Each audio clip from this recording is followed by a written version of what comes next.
Particular emphasis on higher risk buildings and relevant buildings. So by way of reminder, your higher risk buildings are your 18-meter, 7-story buildings with 2 or more residential units. It doesn't have to be 18 meters and 7 stories. It can be either, it can be both. And the measurement is from the ground to the top of the floor level of the uppermost occupied floor. So if you had a 7-story building with the top story occupied by plant, that would actually be a 6-story building for the Act, and it would only go to the top of the floor level. So that's something to think about when you're considering whether you've got a higher risk building. Relevant buildings, 11 meters and 5 stories. Again, you need to have 2 residential units and they can't be leaseholder owned. And the difference is that the higher risk buildings are really looking at safety and regulation, and relevant buildings, we're really looking at leaseholder protection and remediation of defects. Probably one of the biggest, most well-known consequences of the Building Safety Act is the extension to limitation period. So for anyone that doesn't know or isn't clear, the limitation period is the time in which you have to bring a claim for defects in this instance. And usually under a normal contract, it would be 6 years. Under a deed, it would be 12 years from the date of breach. The Building Safety Act extends the period under the Defective Premises Act, which again relates to residential properties, but it extends it to 15 years prospectively, but 30 years in retrospect. The key date here is the 28th of June 2022. And what that means is if you built a property with a residential unit in it from June 1992 onwards, you could be caught by this legislation. And the Defective Premises Act is quite broad. It's not just safety claims, but anything that makes the building unfit for habitation. So it's something to think about. Also, with the new limitation periods, another thing to think about is your contracts and your document retention policies. While it's ostensibly helpful that you can go back 30 years to make a claim, reality is whether you've got documents or insurance for that period is a whole other matter. So recent updates, the Building Safety Regulator is up and running. So the Building Safety Regulator is part of the HSE and is now the statutory consultee for planning and the building control body for higher risk buildings. That's the 18-meter, 7-story buildings. The gateways are open, so the gateways are going to be managed by the Building Safety Regulator, and all your new construction matters will have to go through them. Again, cover that in more detail shortly. Existing higher risk buildings should have been registered by the 1st of October. If you're now in occupation of an unregistered higher risk building, that's a criminal offence. They were expecting around 12,000 applications. And when we spoke to someone from the BSR a couple of months ago at the last Constructing Excellence talk, they reckoned they were already up to about 14.5 applications. So as with all things building safety, it seems to be a slightly bigger issue than was anticipated. Lots more secondary legislation just been brought into force, including the duty holder scheme, the responsible actor scheme, and the golden thread, but notably still no Section 38 of the Building Act, that's the 1984 Building Act, which, if it ever comes into force, and it didn't come into force in 1984 and it still hasn't come into force despite threats under the Building Safety Act, would create a civil liability for any breach of the building regulations, not just in residential properties. So its impact would be huge, and I suspect that's part of the delay. Obviously, the huge topic at the moment is the April the 1st deadline. And we do appreciate probably it's a bit of a sort of grey area for a lot, and a deadline that may seem sort of unachievable for a lot with sort of multiple high-rise blocks, but hopefully you're in a good position. And if not, we can sort of talk you through the best steps really, and sort of how to manage it from there. So yeah, obviously you touched just on the surveys involved on the screens here. As I said, obviously, we don't know if you've been directly involved with the BSR yourselves, the people on the webinar, but these are going to be, from our point of view, what we would suggest would be putting your absolute best case forward. So from the initial sort of gap analysis report, finding out sort of what the gaps are that you're missing in terms of surveys, whether that's a retrospective fire strategy, things like the external wall assessment, and obviously the main big issue at the moment is the structural appraisal, and you probably would have seen the building having closed down in Bristol a couple of weeks ago, obviously off the back of a structural appraisal report which deemed the building unsafe for occupants. So hopefully we won't be seeing too much more of that, but that's obviously where the key issues are at the moment, and obviously the big red flags in the industry. Assuming that you've instructed us to carry out the initial gap analysis of your information, we would then use the same assigned senior fire consultant who completed the first stage. They would then continue to work closely with you on developing your building safety case report.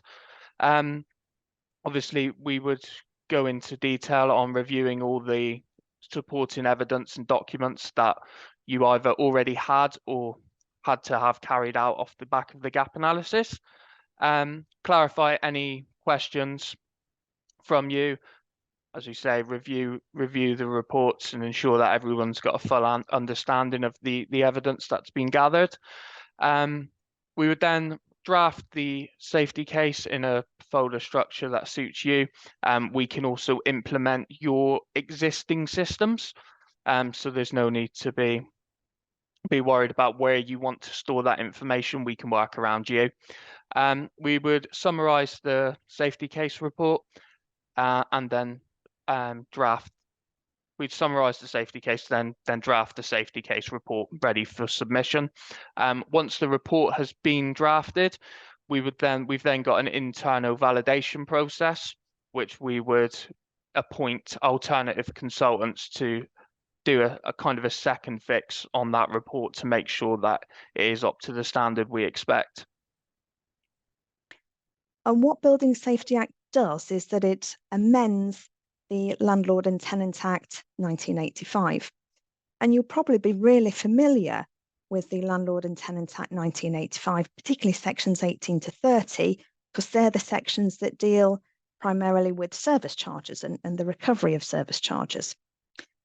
Section 112 of Building Safety Act that adds an additional section to Landlord and Tenant Act, and this is section 30C.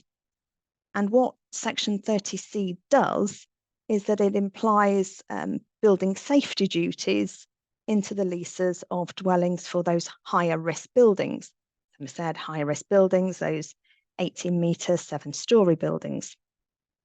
And it imposes obligations on landlords in relation to those buildings. And remember, that's the section 30 definition of landlord, so anybody that's entitled to enforce payment of a service charge. And it also imposes obligations in relation to tenants, so the lessees of those properties. So far as landlords are concerned, the obligations it imposes on landlords, where the landlord is an accountable person, AP for short, there's an obligation on the part of that landlord to comply with their building safety duties, things that Emma, Laurence and Ronnie have been talking about. And there's also an obligation to cooperate with other relevant persons when those relevant persons are complying with their building safety duties as well. So you have all of the duty holders with obligations to cooperate with one another. And that's now implied into the terms of leases. The Building Safety Act is quite dense, and it's a little bit unfortunately written at times. And we have different definitions for different things depending on what bit of the Building Safety Act we're in, which is a little unhelpful, but there we go. So for these purposes, a relevant lease is a lease that's granted with a term of more than 7 years, most of our occupational leases will be, and under that lease, the tenant is liable to pay a service charge, and that's a service charge within the meaning of Section 18 of the 85 Act, but that doesn't include a relevant social housing tenancy. Landlord, for these purposes, really mirrors the Section 30 definition of landlord in the 85 Act, and landlord for these purposes includes any person who has the right to enforce payment of a service charge. That would include, therefore, your residence management companies in tripartite leases, your named managers in tripartite leases, and of course, any right to manage company, so RTM company, that's acquired the right to manage under the 2002 Act. So this isn't about landlords with reversionary interest. This is all about those people who are enforcing or can enforce payment of a service charge.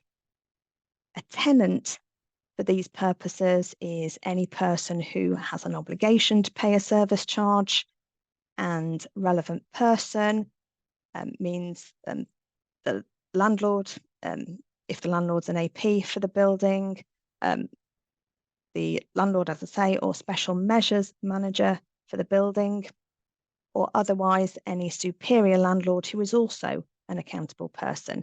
You might remember Emma saying that in a higher risk building, you can have multiple accountable persons. You can only have one principal accountable person, but they could be, depending on how the building is structured in terms of ownership and management and the like, you could have more than one accountable person. So they're relevant persons for these purposes. And it's section 30D that implies those terms into those relevant leases. So those leases that are for a term of more than 7 years, where somebody has to pay a service charge, you now read those leases in line with what section 30D says about the ability to recover those costs of undertaking those building safety measures.